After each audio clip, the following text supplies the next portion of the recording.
Pernahkah kalian melihat gairah semacam ini di timnas Indonesia sebelumnya? Atau nama Indonesia dimention oleh komentator luar karena prestasi pemainnya? Oke. Artinya begini, kalau saya nggak mendukung, nggak diresmiin. Kalau menurut saya ya, kalau Indonesia sampai masuk final dan kita berani Indonesia juara, apakah nggak jadi pukulan tempeleng knockout luar biasa? Masih ada ya? Loh, dulu bilang. Oke, iya kan. Siap jadi bagian dari Timnas Indonesia di kualifikasi Piala Dunia dengan kaos supporter Timnas Indonesia. Bahan Cotton Combat 24S, sablon plastisol premium depan belakang, auto jadi pemain ke-12, siap memberikan dukungan dengan sepenuh hati. Pesan sekarang. Oke ya, sahabat-sahabat Garuda fan dimanapun kalian berada, Timnas Indonesia bersama Bapak Erick Thohir dan juga segenap pelatih Timnas Indonesia baik di level putra ataupun di Timnas Putri. Dan sahabat-sahabat Garuda, seperti yang sudah diumumkan oleh akun Timnas Indonesia bersama PSSI, bahwa Timnas Indonesia pada bulan Oktober ini memang menghadapi jadwal yang sangat padat. Dan begitu pula bagaimana proses naturalisasi dengan memanggil pemain-pemain keturunan Indonesia yang berada di luar Eropa, berada di luar negeri, lebih tepatnya adalah di negara Eropa ya. Jadi sahabat-sahabat Garuda, dengan saat ini Timnas Indonesia mendapatkan perhatian dari berbagai penjuru dunia, khususnya dalam persepak bolaan, dan juga tidak luput dengan bagaimana dengan pilkada serentak saat ini ada saja orang-orang dengan segelintir kepentingannya yang seolah-olah paling pro terhadap naturalisasi ya. Padahal dulu-dulunya itu mengkritik habis-habisan. Naturalisasi Bang. Oke. Artinya begini, kalau saya nggak ngedukung, nggak diresmiin naturalisasi. Cuman memang proses naturalisasi itu harus ada mekanisme dan harus langsung diterima. Dan naturalisasi itu diperlukan karena memang kita memerlukan menghadapi event yang lebih tinggi. Cuman memang waktu itu saya memberikan catatan, tolong tetap dong anak-anak kita jangan putus untuk junior ya kan. Alhamdulillah sekarang 17 bagus, 20 bagus. Itu sebetulnya adalah cikal bakal dari naturalisasi yang memang ciptakan.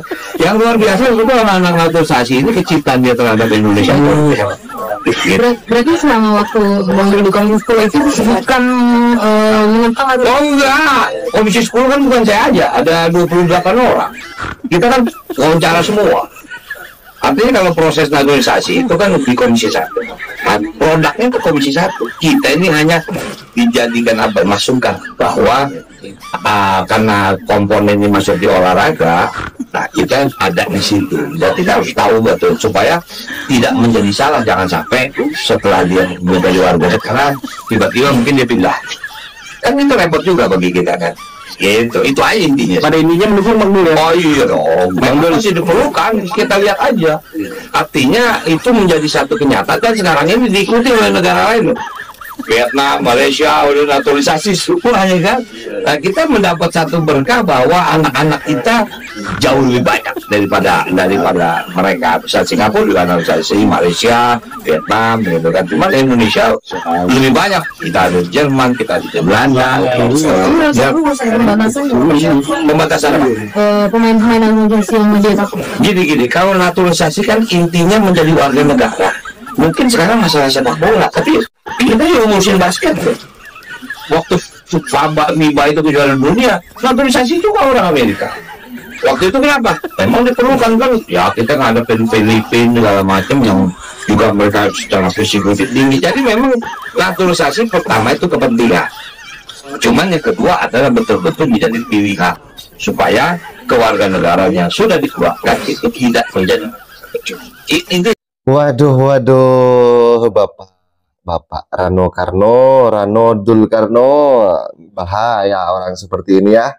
Dulu ini sangat mengkritisi tentang proses naturalisasi, tetapi dengan performa saat ini di Timnas Indonesia dengan keberhasilan dari gebrakan PSSI di bawah komando Pak Erick Thohir, kok sekarang ini berbalik arah gitu kan?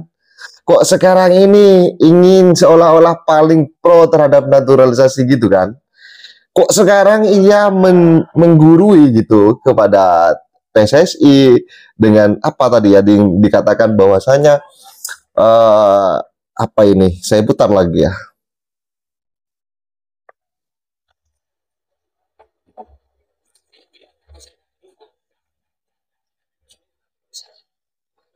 Kalau saya nggak ngedukung, nggak disemin itu naturalisasi. Ya kalau nggak ngedukung kamu Pak, kamu pasti digeplak sama Bapak Erick Thohir. Kamu pasti disenggol oleh para pemain pecinta sepak bola timnas Indonesia. Nah sekarang dulu kamu akamsi Pak, ya sekali akamsi tetap akamsi, sekali lokal pret ya lokal pret gitu kan. Sekali kampret ya tetap kampret. Sayang sekali ya Bapak ini.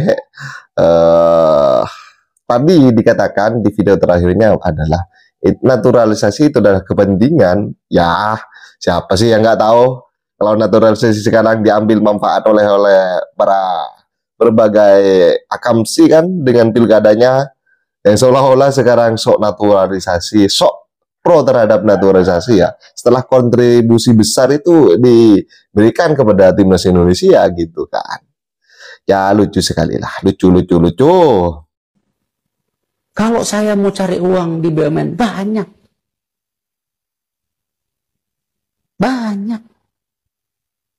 Paling gampang apa di BUMN? Cari uang. Mindah-mindahin jabatan, itu setorannya banyak dulu. Oh, masih ada ya? Loh, dulu. Oke, ya kan. Pernah dihargain satu direksi 25 miliar. Satu direksi? Iya. Direksi apa dulu? Direksi yang gede. Direktur utama atau direksi? Ya, direktur utama lah. Oke. Berapa tadi? 25. Oh. Kalau mau, ya kan. Terusnya apa konteksnya?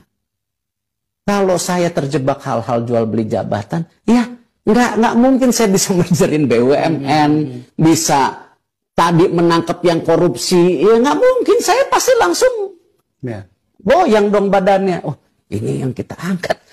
Dia udah nyetor ke kita, gila aja. Wow, sekali berbicara Ketum PSSI Bapak Erick Thohir memang mengena sekali ya mereka yang sok mengkritik dan sok paling pro, padahal mereka hatinya itu hitam ya. Jadi sekali berbicara Bapak Erick Thohir langsung ngena kepada semua akamsi dan juga lokal pride. Sebenarnya lokal pride itu bukan pemainnya sih sahabat-sahabat Garuda Fan. Itu adalah para pemecah belah seperti yang sudah mengatakan lokal pride. Ya, kalian pasti tahu kan siapa pencetus pertama sebutan lokal pride.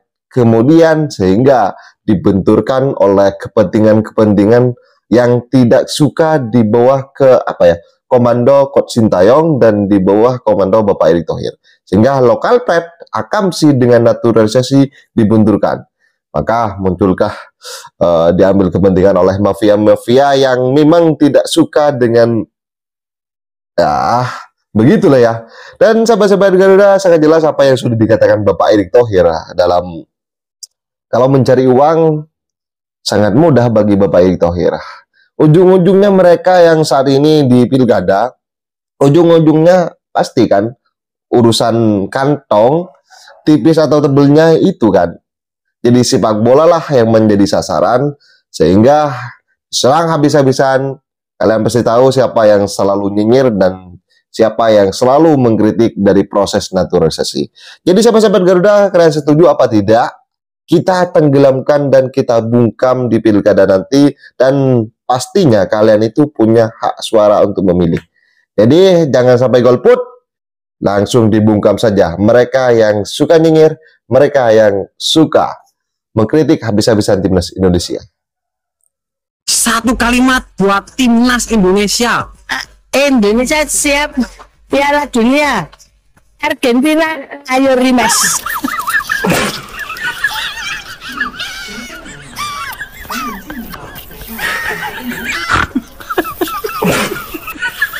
Ini yang dinamakan definisi 5M dan 2E ya guys ya. Mahal, mewah, manja, Martin Paes, Messi elegan. Dan juga 2E ya guys ya. Elegan. Eliano Regenders anjir. Bener-bener ya King Indo bakal road to Pildun anjir. Siap-siap panitia Pildun. Ukir nama King Indo dari sekarang ya guys ya. Oke, the power of Mama. Ketika sekali berbicara langsung nyentil. Lawannya bukan Thailand lagi, bapak-bapak yang suka akamsi, bapak-bapak yang suka lokal prep. Sekali Mama langsung satu kata untuk Indonesia. Langsung Argentina, bukan Thailand lagi, bukan Malaysia lagi, bukan Vietnam lagi. Begitu kan? Bukan Asia lagi. Tentunya bersama Bapak Erick Thohir dengan kerja samanya bahwa tim Indonesia berpeluang untuk setelah melawan Argentina, maka timnas Indonesia berpotensi besar untuk friendly match melawan Belanda. Jadi level kita bukan ASEAN lagi. Dan kita simak video berikut ini. Gini, istriku tersayang. Jadi gini, kalau menurut Nona nggak asik nggak masuk final. Emang nggak asik. Ya kita semua juga mau Indonesia masuk final. Tapi gini loh, kalau menurut saya ya, kalau Indonesia sampai masuk final dan kita berani Indonesia juara, apakah nggak jadi pukulan tempeleng knockout luar biasa untuk Federasi Sepak Bola Asia? Hah? Negara dari yang tadinya tidak dianggap ternyata bisa menampilkan sepak bola yang luar biasa. Makanya wasit VR-nya dari Thailand juga dipasang. Kenapa dari Thailand? Kita kan beradu siapa nomor 1 di ASEAN. Bahkan orang dari China, dari Vietnam pun sudah mengakui bahwa Indonesia adalah raja ASEAN sekarang. Jadi kita udah nggak bicara Asia Tenggara lagi, kita akan bicara tingkat Asia. Dan kita akan bicara nanti kita masuk Olimpiade tingkat dunia. Dan saya juga akan yakin bahwa kemungkinan besar Indonesia lolos ke putaran ketiga, dan kita harapkan, yang saya harapkan apa? Indonesia akan ketemu wasitnya teko Cino dari Cina. Dan Cina sudah ketakutan lawan Indonesia. Dan kita akan buktikan, kita balas lagi seperti yang terjadi sama Qatar. Jadi semua ada blessingnya guys, semua ada blessingnya. Jadi tenang saja, tenang. Tenang, Bapak yang sangat luar biasa ketika sekali menyentil bahwa timnas Indonesia sangat luar biasa. Apakah menjadi tempelengan? Apakah menjadi tamparan keras kepada negara-negara Asia Tenggara ini? Lebih khususnya kepada rival kita kan, Malaysia, Vietnam, Thailand yang dulu-dulunya nggak menganggap Indonesia. Kita lihat saja bagaimana Thailand dan juga Malaysia. Yang lebih banyak itu sekarang para pengamat dari Malaysia selain membicarakan dari federasinya sendiri, Indonesia selalu disenggol gitu kan. Jadi sangat besar sekali, sangat berpengaruh sekali di bawah komando Bapak Erick Thohir. Maka pantas saja ini menjadi tempelengan juga kepada akamsi dan sikampret dan lokal pret yang selalu mengadu domba kekuatan timnas Indonesia dan sahabat-sahabat Garuda. Kalian harus setuju, kita bungkam parah pilkada serentak ini yang suka nyinyir, terutama para DPR atau juga yang mencalonkan yang sudah mengkritik habis-habisan timnas Indonesia. Dan sahabat-sahabat Garuda, mari kita simak video yang satu ini. Pernahkah kalian melihat gairah semacam ini di timnas Indonesia sebelumnya? Atau nama Indonesia dimention oleh komentator luar karena prestasi pemainnya? Ein indonesischer Nationalspieler. Atau para pemain yang dicap bangsa asing yang dinaturalisasi, yang mereka itu dianggap tak sepenuhnya cinta tanah air, namun justru merekalah yang memberikan harapan dan menunjukkan tekad tak main-main untuk membawa negeri ini lolos ke Piala Dunia untuk pertama kalinya. Kita tentu telah mendengar ada beberapa pihak yang begitu keras menyerang timnas Indonesia, terutama terhadap para pemain diaspora. Narasi yang kita kira sudah selesai atau setidaknya akan meredup usai timnas Indonesia berhasil membuat kejutan dengan menahan imbang tim langganan Piala Dunia, yaitu Arab Saudi dan Australia. Alih-alih mendukung timnas untuk melaju ke babak selanjutnya, mereka ini lagi dan lagi justru membuat supporter timnas terbelah menjadi dua kubu. Sederhananya begini, mereka ini tak senang dengan komposisi timnas yang sekarang. Sebab timnas era Coach Shin Tae-yong tak lagi mengandalkan dan didominasi oleh para pemain asli Indonesia, namun justru didominasi oleh para pemain keturunan. Ya, kita akan flashback ke beberapa tahun sebelumnya. Semua itu berawal dari rasa kecewa yang tak main-main pada federasi, juga kecewa kepada beberapa pemain timnas itu sendiri. Indonesia yang dikenal sebagai negeri yang sungguh gila bola, yang pertandingan timnasnya begitu dinantikan, dan timnas itu pula yang menjadi kebahagiaan bagi para supporternya. Namun siapa yang tak frustasi saat tim kebanggaan mereka justru diinjak harga dirinya semacam ini. Pertandingan demi pertandingan yang para supporter tak lelah memberi dukungan untuk hadir dan meneriakan chants di stadion. Bahkan saking tak kunjung datang kemenangan itu, sampai-sampai ada supporter yang menunjukkan rasa frustasinya pada timnas dengan hal semacam ini. Akhirnya muncullah sebuah oase yang menjadi harapan baru jika tim ini tak akan lagi bisa terbendung. Ya, apalagi kalau bukan kejuaraan Piala AFF 2010.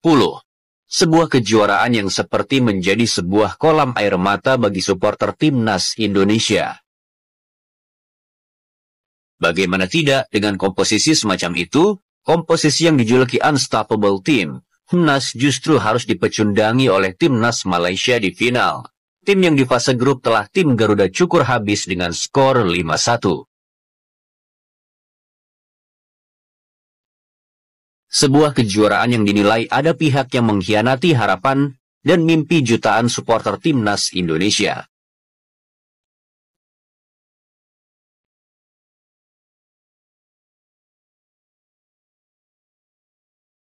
Apakah luka itu sudah sembuh?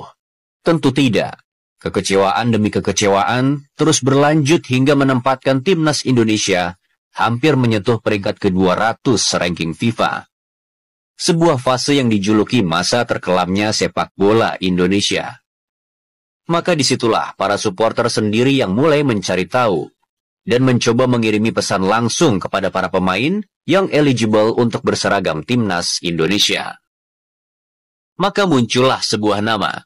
Seorang pemain yang sejak 2017 lalu sudah sangat antusias untuk membela tanah leluhur sang kakek yang berasal dari Surabaya. Dan dialah Sandy Walsh. Bagi supporter yang telah mengikuti dan mengawal proses naturalisasi Sandy Walsh, kemudian mendengar statement yang bilang para pemain diaspora ini tak sepenuhnya cinta pada Indonesia, tentulah hal itu hanya akan memancing emosi para supporter. Bagaimana tidak, Sandy Walsh sudah sangat lama menginginkan bermain untuk timnas. Bahkan sejak sepak bola Indonesia masih dalam era kegelapan. Seorang pemain yang bahkan dipinang langsung oleh timnas Irlandia Utara. Namun karena kecintaannya dengan sang kakek, Sandy Walsh tetap tak goyah dalam memilih Indonesia sebagai timnas yang akan ia bela. Kita tentu telah melihat bagaimana pemain ini begitu menghayati saat menyanyikan lagu Indonesia Raya. Jauh berbeda dengan pemain naturalisasi negara lain yang sama sekali tak hafal lagu kebangsaan dari negara yang mereka bela. Di dalam lapangan, Sandy juga menampilkan hal yang berbeda. Ia bersemangat dan ia juga bisa bermain keras. Lihat saja saat Sandy Walsh mengunggah foto memar di kakinya usai pulang dari membela timnas Indonesia. Kita tentu telah melihat kesedihan pemain ini saat tim lawan membobol gawang timnas, ataupun saat timnas harus gugur ketika berhadapan melawan Australia di Piala Asia. Ya, kalian boleh menganggap pemain ini bulenya Indonesia, ataupun pemain yang tak sepenuhnya cinta pada Indonesia. Tapi para supporter tahu mana pemain yang berjuang dengan sepenuh hati dan memberikan segalanya untuk timnas. Lihat saja saat pemain ini sudah jatuh bangun hingga terpincang-pincang, namun ia masih kekeh untuk melindungi sisi kanan pertahanan timnas Indonesia. Maka jangan heran saat Sandy ditarik keluar, begitu meriah teriakan dari para supporter di stadion kala itu.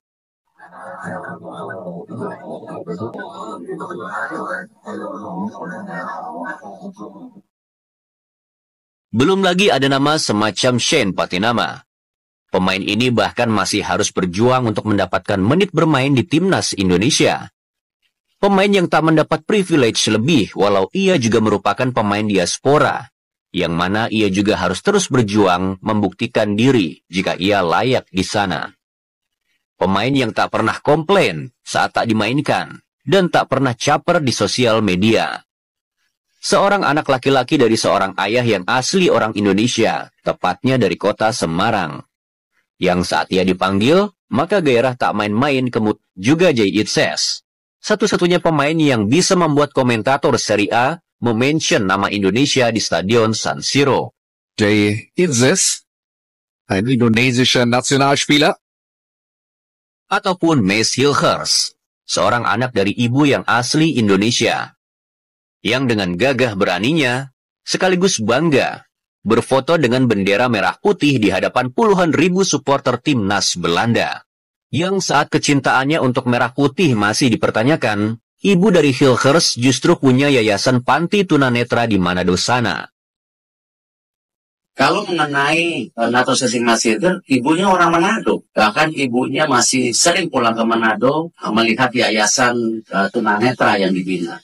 Jadi mereka sangat Indonesia. Jadi jangan pernah pertanyakan merah putih mereka. Apakah benar apa yang dikatakan oleh seorang Oki Rengga? Gonta itu sama Rocky Gerung. Itu bagaimana tanggapannya? Nggak ngerti bola mereka, udah nggak usah.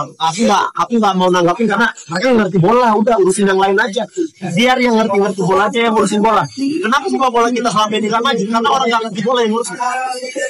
Coba kalian bayangkan, jika tak ada para pemain diaspora ini, siapa dari pemain lokal kita yang mampu menjaga mutant semacam pemain Australia yang satu ini? Salah satu talenta lokal terbaik yang dimiliki Indonesia yaitu Rizky Ridho pun pernah terpental saat menghadapi pemain Irak yang bahkan punya postur lebih kecil dari Harry Sotar.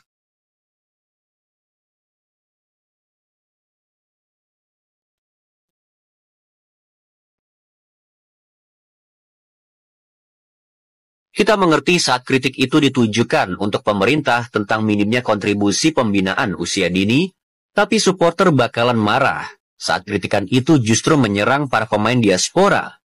Apalagi menyebut kemajuan timnas yang sekarang adalah palsu.